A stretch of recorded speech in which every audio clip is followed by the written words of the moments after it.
करिश्माई सुरमा। बादशाह अकबर के साले दिलावर की नज़र हमेशा से ही बीरबल के वजीर पद पर थी।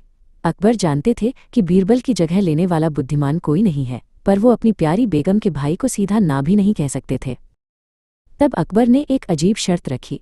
उन्होंने दिलावर को एक कोयले से भरी बोरी दी और कहा, जाओ और इसे हमारे राज्य के सबसे मक्कार और लालची सेठ दमड़ीलाल को बेचकर दिखाओ। अगर तुम ये कर गए तो बीरबल की जगह वजीर बनोगे। दिलावर कोयले की बोरी लेकर उदास मन से चला गया। वो जानता था कि सेठ दमड़ीलाल बहुत होशियार है, वो उसे एक ढेला भी नहीं देगा। हुआ भी यही।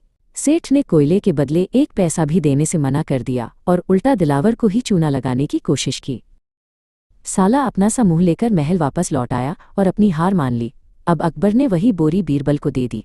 बीरबल ने सोचा, फिर बोले, जहाँपनाह सेठ दमड़ीलाल को मैं ये पूरी बोरी क्या, सिर्फ एक कोयले का टुकड़ा ही 10,000 रुपये में बेच आऊंगा। बीरबल तुरंत तैयारी में जुट गए। सबसे पहले वो एक दर्जी के पास गए और अपने लिए एक मखमली शानदार कुर्ता सिलवाया।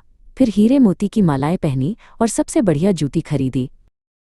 इसके बाद उन्होंने कोयले को महीन सुरमे जैसा पिसवाया और उसे एक छोटी चमकदार डिब्बी में भर लिया।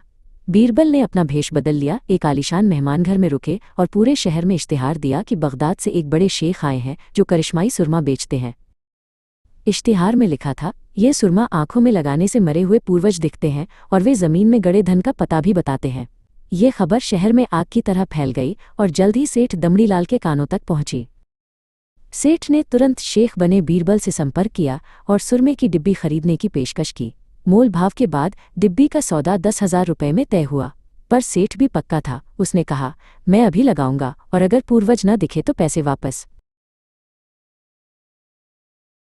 भीड़ के सामने बीरबल ने ऊंची आवाज में कहा, यह सुरमा केवल उनकी आंखों को पूर्वज दिखाता है जो अपनी माँ बाप की असल और नेक औलाद हैं।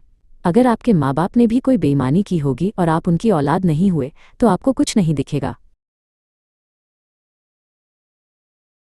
अब दिखना तो कुछ था नहीं, पर अपनी इज्जत बचाने के लिए सेठ ने सिर खुजाते हुए आंखें खोलीं और कहा, मुझे दिख गए और 10,000 रुपये बीरबल के हाथ थमा दिए। दिलावर बिना कुछ कहे अपने घर लौट गया और अकबर बीरबल एक दूसरे को देखकर मंद मंद मुस्कुराए।